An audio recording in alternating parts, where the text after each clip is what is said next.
digital or lunchtime debate.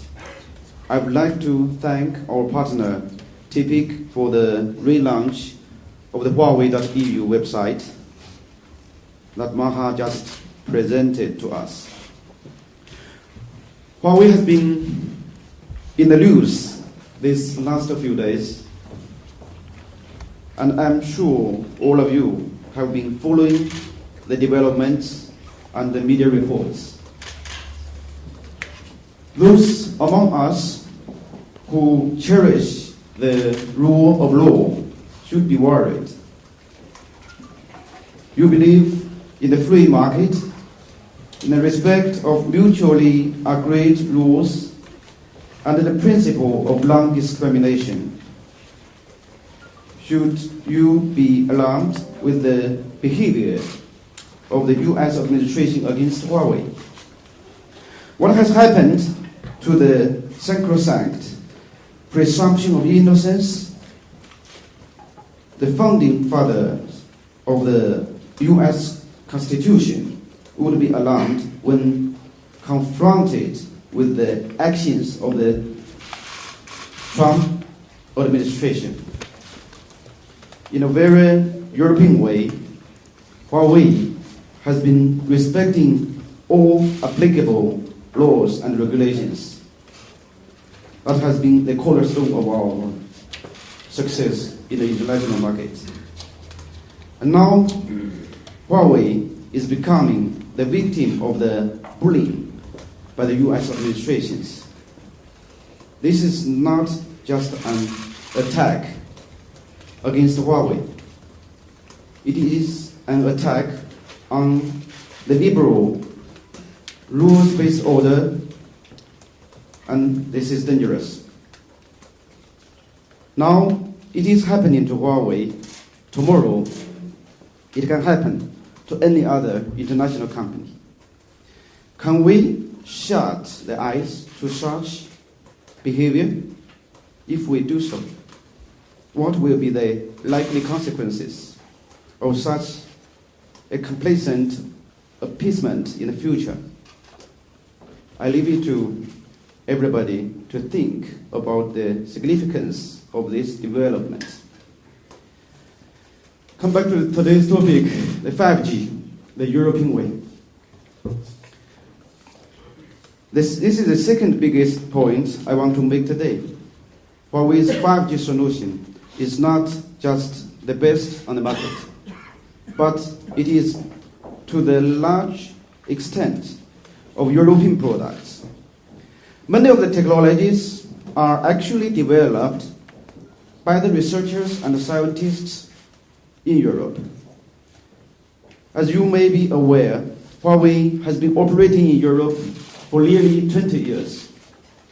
We now have 12,200 employees in Europe, 70% hired locally.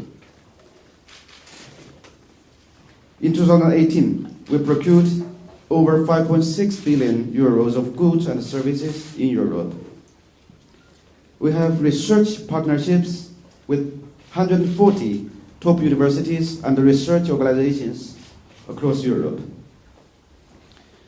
We want Europe to be at the vanguard of this 5G revolution to boost European economy and reinforce European industrial leading position. That is why we launched a campaign to coincide the EU elections, Vote for 5G, Vote Smarter, aimed at promoting awareness of 5G opportunities and the potential it has for strengthening European values and solidarity. I believe that the future technologies like 5G will actually help safeguard Europe's social model and European way of life. We know Europe's history and how back in 1950,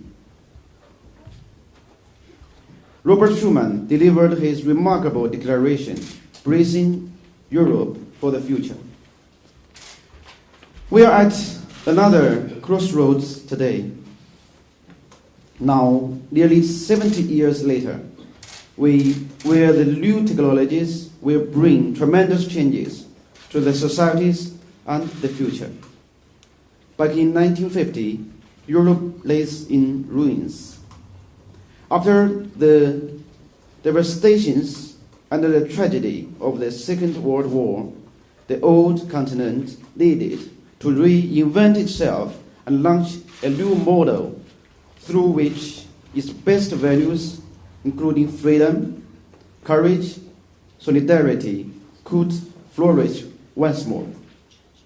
The revolutionary Schuman Declaration paved the way for what has later become the European Union, a 28-nation economy and cultural powerhouse which continues to inspire the entire world. When Schuman delivered his declaration in May 1950, his proposals to pull coal and steel production and thereby make war between the European states materially impossible seemed illusory to many, and yet Schuman's vision was the beginning of an incredible success story. Huawei cares about a strong and united Europe, and we are ready to work with EU to roll out 5G the European way. This is a huge opportunity to Europe to be seized. The ICT revolution can work for Europe. The continent is looking to reinvent itself. Huawei's 5G is a decisive part of the solution for Europe's contemporary challenges. We at Huawei understand the security concerns of the European governments, and we are ready to go for the extra mile. Because of the importance of 5G, as an industry leader, Huawei stands ready to sign no-spy agreements with governments and customers in all EU member states. Major European leaders seem to have a somewhat different mindset from the US. French President Emmanuel Macron at the Viva Tech conference in Paris last week said that France has no intention of launching a trade or tech war. And I quote him, "Our perspective is not to block Huawei or any company. Launching a trade or tech war vis-à-vis any country is not appropriate. It is not the best way to defend national security. France and Europe are pragmatic and realistic.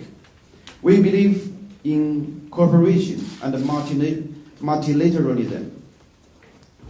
Also, German Chancellor Angela Merkel has stated that, I quote, for us, the security criteria are the decisive starting point in terms of deciding who will participate in the 5G deployment.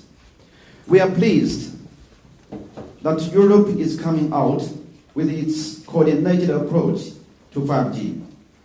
The European Union has proved its capacity of bringing European countries together to develop some of the most advanced and comprehensive laws like GDPR. Europe should continue to drive the agenda forward. The EU should make decisions for the benefits of Europe and its own citizens. In a very European way, Huawei has been respecting all laws. Apart from that, Huawei will continue to persevere. We are a global company, and our international operations will continue. Not only we are continuing to invest in Europe, we are also proactively mitigating the impact of the decisions made by the Bureau of the Industrial of the U.S. Department of Commerce. Let me stress this.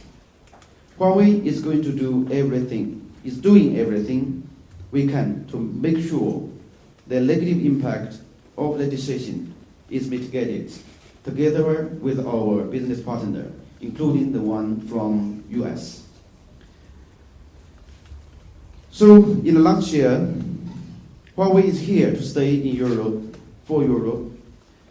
We love the continent and we will keep our contribution to a strong and united Europe.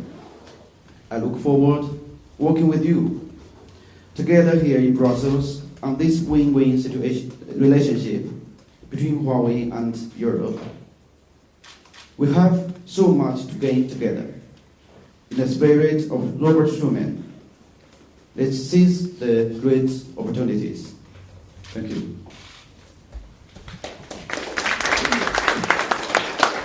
Thank you very much, Abraham. Before we move to questions and answers, just one information. We have issued a press release as the speech was happening. This press release will also be on the new Huawei EU website very, very shortly, if not already the case. And the same applies also to the speech itself. So again, the speech you can find in very due course on huawei.eu. With this in mind, we are now available for a questions and answer sessions. Those of you who have questions, grateful if you could briefly just introduce yourself and the media you represent. Shall we start with Sam? Thank you.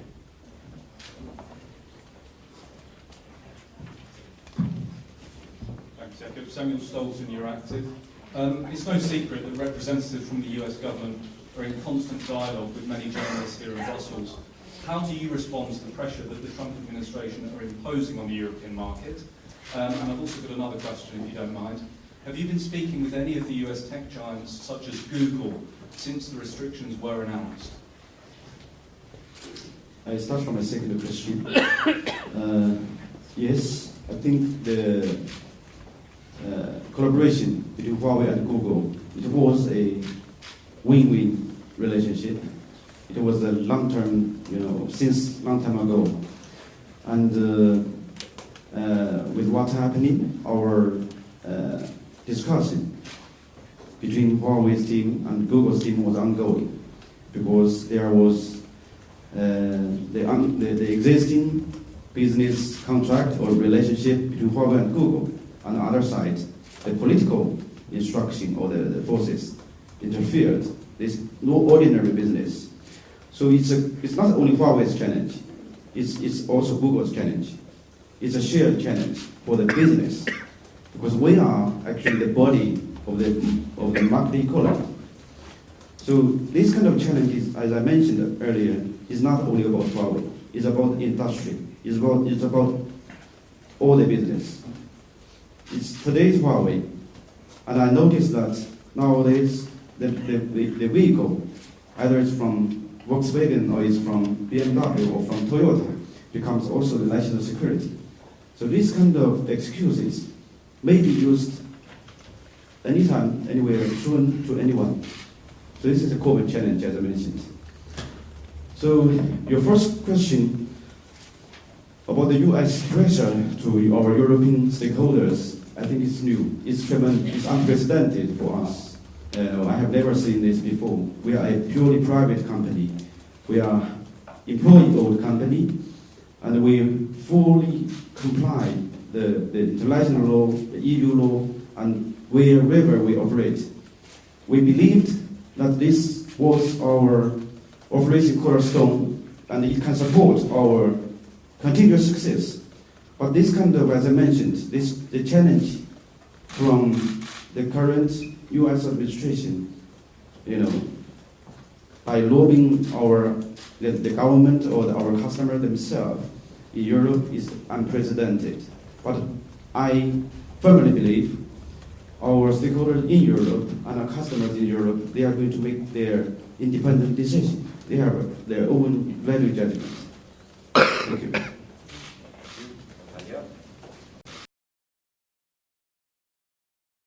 had a follow-up on that question about Google. I wondered if you could be a bit more specific. I mean, how do you expect this move by Google to cut off access to Android mobile operating system and apps to impact Huawei's sales outside China and Europe in particular?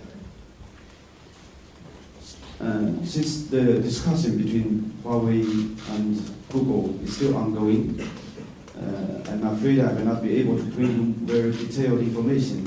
From the public information I have, as you can get the same, like what I have is the existing users, I mean the existing models, products, which is already in the market. It seems that there is no major impact. The future one, I think both teams are still working together to figure out what to do.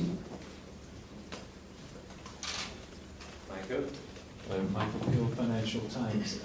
To follow up on the European angle of this, as you say, Europe has in some ways taken a more pragmatic attitude so far, but of course history shows us that when the US starts getting tough, and US companies start doing the kind of things that Google are doing, the Europeans generally fall into line. Do you think that's what's going to happen again?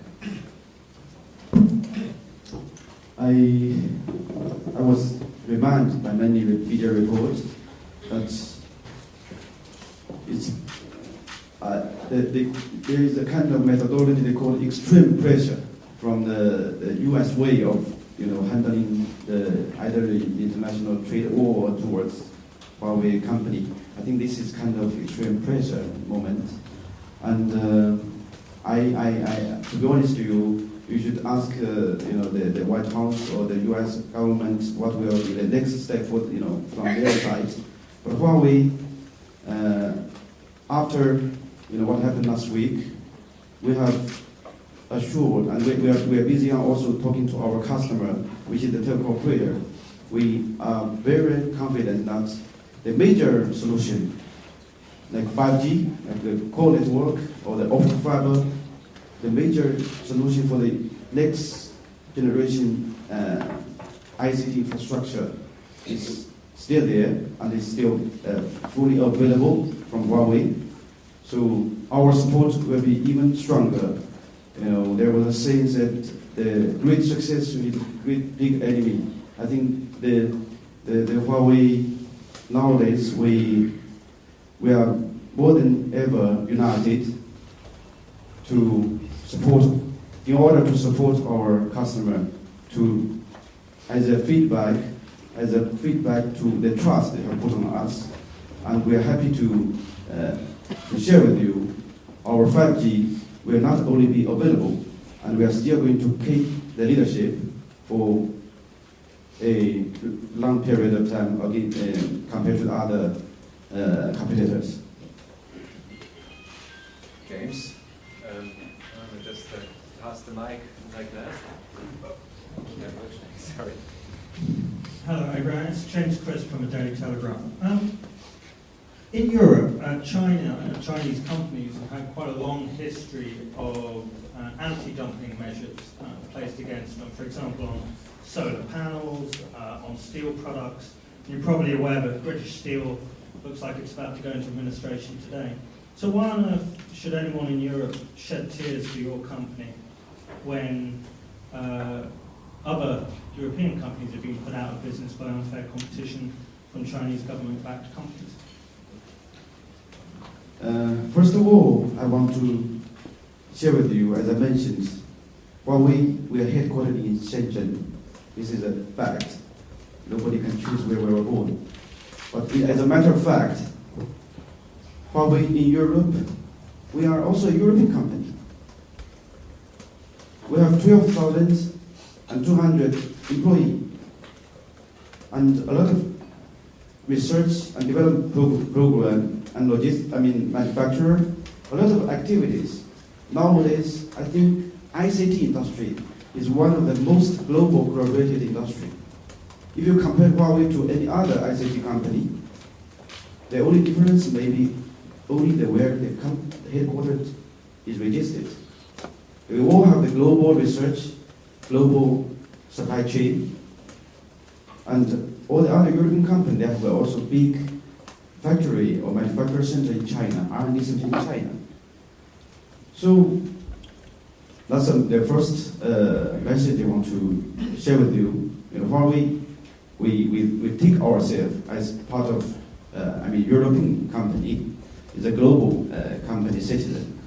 And if you talk about the trade balance, I'm not in a position to talk about the bigger picture, but in China, in the ICT industry, as far as I know, our major competitor from Europe, they get very big orders, last month from the Chinese tech operator, more than 2 billion or 3 billion US dollars values order. So I think the specific figure, if you are interested in, we can arrange you to have more input. We can arrange my colleagues to give you more detailed information. But I think as of my knowledge, it's quite healthy, the competition situation. Thank you. Yeah, will you take this one as well? Alan? Okay, Thank you. Emma Vicker with the Wall Street Journal. One question I had is, you mentioned that what's happening with the US and the policies are unprecedented. Can you withstand the pressure that has been mounting over the months and led to this executive order in the long run? And are you already seeing any impact of this? And separately, if I may, Huawei prepared for this scenario for a long time, developing its own platform. Is it ready to launch now? And what will you do if this executive order stays for your devices going into the future? Will you delay the launch of the P40?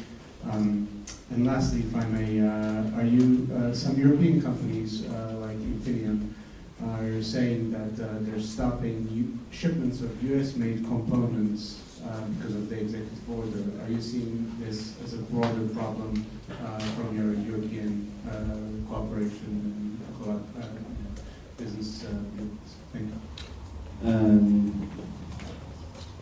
We can recall back to 10, 15 years ago, when Huawei was not as big as we are today. Since many years ago, we were working with more than 10 different US consulting companies. One of them they called IBM. They have been working with us for many, many years, and with hundreds of consultants working with us in many aspects, R&D, supply chain, financial, and so on. And one word we learned from them is business continuity management by them. So thanks to the services they have provided to us, we have started our business continuity management long time ago.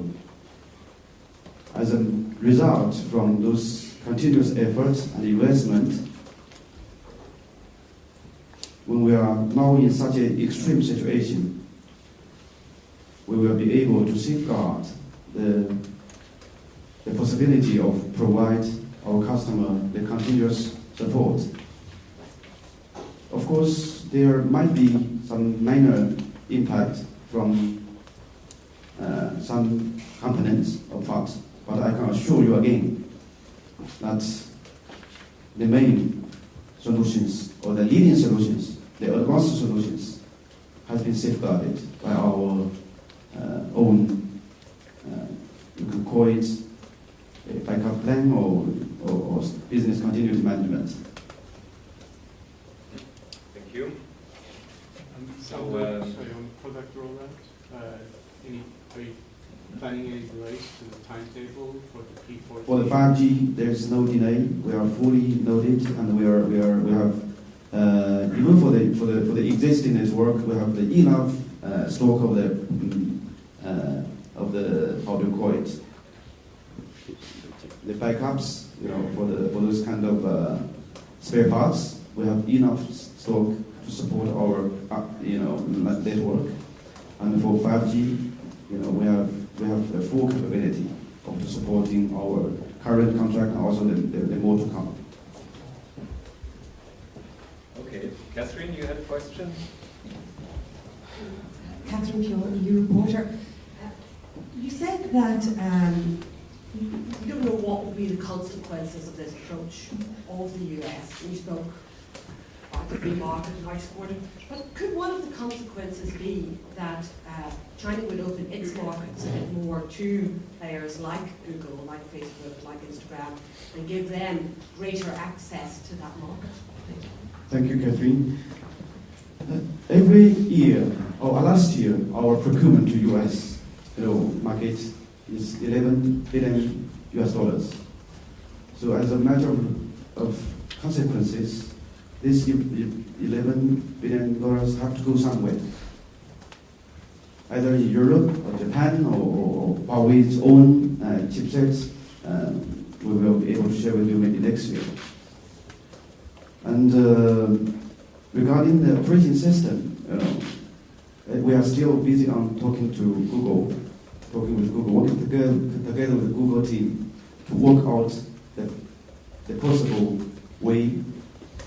And of course, if the extreme situation, if the availability of this Google system is not any longer there, anymore there to billions of people, then I think the alternative option, will naturally come out. It's either from Huawei or from who else. And in Europe, as a matter of result, I'm not blaming Google. As a matter of result, Europe consumers, hundreds of millions of consumers, they may lose the option of choose the second biggest Android-based smartphone provider, apart from the leading features of our new smartphones. That's an extreme situation. So in terms of the market, free competition, for the availability for the consumers to choose, there are challenges for this market. I think I know Europe, maybe you have the DG competition in charge of this section, and you have the consumer associations who care about the consumers' interests. But I'm also looking forward to see what kind of consequences to come. Yeah, but let's keep patient. Let's find out what we can do together with Google. Okay. So I think we're slowly coming to an end of the Q&A. Sophie, if you take the last one. Jacob promised me there are only 3 questions. Yeah. This is not a normal day, so. Thank you, Sophie Petit-Jean. Just a question. How realistic is the scenario that Huawei develop its own operating system within a very short time, allowing European consumers to get access to applications and so on? Thank you. This is a very technical question, about the OS itself. I know it's the Huawei. We do have, I think Richard Yu, the CEO of Huawei Consumer BG, he has mentioned once in front of the media that we have been working on our own OS system, from quite a time ago, quite numbers of, years or months ago. They have been working on this, and I don't have the latest information about this, the availability, of this OS or the time to market, the timing. I don't have it now in my hand. As soon as I have it, I'd like to share with you. Okay, so thank you very much for the questions and answer sessions. I think we have a wide range of topics that we touched for the time being. Again, I would reiterate that the press release and the speech are online on Huawei EU, and I think that we now have a good opportunity to continue our exchanges in a more informal setting.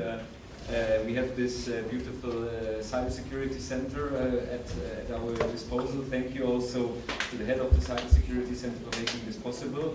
And thank you all for coming, and let's continue the debate. Thank you. Thank you very much. Thank you, guys.